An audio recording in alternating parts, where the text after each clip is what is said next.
खुश आमदीद। आज हम एक खास मौजू पर बात कर रहे हैं, सुकृत। तो आज हम सिर्फ ये नहीं देखेंगे कि सुकृत क्या है, बल्कि कोशिश करेंगे कि इसके पीछे जो रूहानी मायने हैं, जो अलामतें हैं, उनको समझें। ये नाम भी दिलचस्प है, संस्कृत से सु यानी अच्छा और कृत यानी काम। तो अच्छे काम, आम तौर पर तो लोग इसे मतलब जमात खाने में पेश होने वाला एक मीठा नजराना समझते हैं। चलें इसको जरा खोलते हैं। जी बिल्कुल। और ये समझना ज़रूरी है कि ये सिर्फ खाने की चीज़ नहीं, ये एक नजराना है जिसमें गहरी रूहानी अलामतें छुपी हैं। इसकी तैयारी, इसके अज्जा, सबके पीछे एक पैगाम है। यूं समझें कि ज़िंदगी गुजारने के उसूलों की एक याद दहानी है। चीनी या खंड, घी यानी खृत, नेकी जिसे अमृत भी कहा गया, और आटा यानी भोजन। और ये भी कि जब ये तैयार होता है तो इसका रंग हल्का भूरा होता है और खुशबू कुछ ताज़ा बिस्किट जैसी। तो आइए इन अज्जा की अलामतों को एक एक करके देखते हैं। पहला जुज़्व है दूध। जी, दूध, जिसे खीर भी कहा गया है, ये दिल की पाकीज़गी की अलामत है। यानी एक मोमिन का दिल वो हर तरह की बुराई से, कीने से, मनफी सोच से पाक होना चाहिए, बिल्कुल साफ जैसे दूध होता है। ये समझें कि रूहानी सफर की शुरुआत यहां से। यानी सबसे पहले अंदर की सफाई। अच्छा, और जब दिल साफ हो तो फिर शायद बात आती है कि हम दूसरों से कैसे बात करते हैं।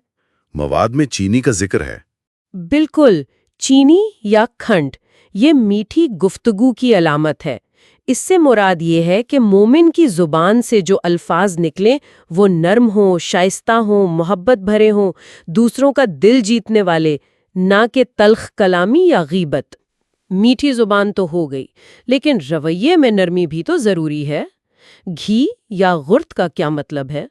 हाँ, घी यानी गौर्त, ये इंकिसारी और नरमी की अलामत है। देखिए ना, जैसे घी आंच पर पिघल जाता है, सख्त नहीं रहता। इसी तरह मोमिन को तकब्बुर से पाक होना चाहिए।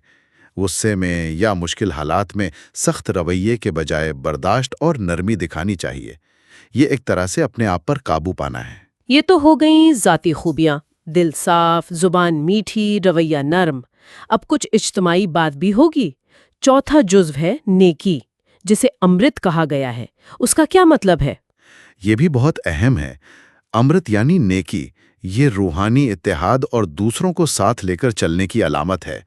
मतलब ये कि मोमिन सिर्फ खुद ही नेकी ना करे, बल्कि अपने इल्म से, अपनी समझ से, अपनी खूबियों से दूसरों को भी फायदा दे, उन्हें भी अच्छाई की तरफ लाए।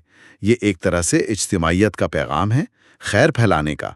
और ये सब करना, दूसरों को साथ लेकर चलना, इसमें तो मेहनत लगती है, कुर्बानी देनी पड़ती है। शायद आखिरी जुज़्व आटा उसी तरफ इशारा करता है। आपने बिल्कुल सही पकड़ा। आटा यानी भोजन, ये कुर्बानी और खिदमत की अलामत है। जिस तरह आटे को गूंदना पड़ता है, बेलना पड़ता है, फिर आग पर पकता है, तब जाकर रोटी बनती है जो दूसरों की भूख मिटाती है। इसी तरह मोमिन को भी तैयार रहना चाहिए कि वो दूसरों की भलाई के लिए, उनकी खिदमत के लिए तकलीफ उठाए, कुर्बानी दे। तो ये 5 अज्जा मिलकर सुकृत की एक तस्वीर बनाते हैं, इसकी अलामती अहमियत वाज़े करते हैं।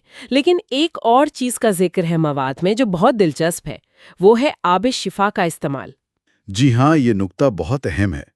सुक्रीत बनाते वक्त तो आम पानी इस्तेमाल होता है, लेकिन पेश करने से ठीक पहले इसमें आब शिफा के चंद कतरे डाले जाते हैं। और इसकी अलामती अहमियत ये है कि ये दिखाता है कि कैसे आम मादी चीज़ें भी, जब उनमें कोई रूहानी फैज़ या बरकत शामिल हो जाती है तो वो ख़ास बन जाती हैं, मुक़द्दस हो जाती हैं। ये एक तरह की रूहानी तब्दीली है, ट्रांसफॉर्मेशन। और इससे ये सवाल भी पैदा होता है कि कैसे हमारा अक़ीदा, हमारी नीयत रोज़मर्रा की चीज़ों को भी एक बुलंद मर्तबा दे सकती है। तो अगर हम इन सब बातों को जोड़ें तो सुकृत सिर्फ एक मीठा पकवान नहीं रहा, ये तो मोमिन के लिए एक पूरा लायहा अमल है। 5 खूबियां अपनाने की तरगीब, दिल की पाकीज़गी जैसे दूध, जुबान की मिठास जैसे चीनी, इनकिसारी और नरमी जैसे घी, दूसरों को नेकी की तरफ लाने का जज्बा जैसे अमृत, और खिदमत और कुर्बानी का हौसला जैसे आटा। बिल्कुल दुरुस्त। इसीलिए ये सिर्फ जिस्मानी ग़िज़ा नहीं, बल्कि एक रूहानी ग़िज़ा है, ایک مستقل یاد دہانی ہے کہ مومن کو کیسا ہونا چاہیے، اعلیٰ اخلاقی کردار اپنانے اور اسے قائم رکھنے کی ترغیب۔ اور آخر میں ایک خیال پیش کرنا چاہوں گا جس پر سامعین غور کر سکتے ہیں، وہ یہ کہ ان خاص اجزاء اور ان کی علامتوں سے ہٹ کر بھی ہم یہ سوچ سکتے ہیں کہ اپنی روزمرہ زندگی میں عام کاموں کو، عام چیزوں کو ہم کیسے گہرے معنی اور خاص نیت سے جوڑ سکتے ہیں۔ ایسا کرنے سے شاید وہ عام چیزیں بھی ہمارے لیے غیر معمولی روحانی اہمیت اختیار کر جائیں۔ بہت خوب، یہ واقعی غور کرنے کی بات ہے۔ اسی سوچ کے ساتھ ہم سکرت پر اپنی آج کی گفتگو یہیں ختم کرتے ہیں۔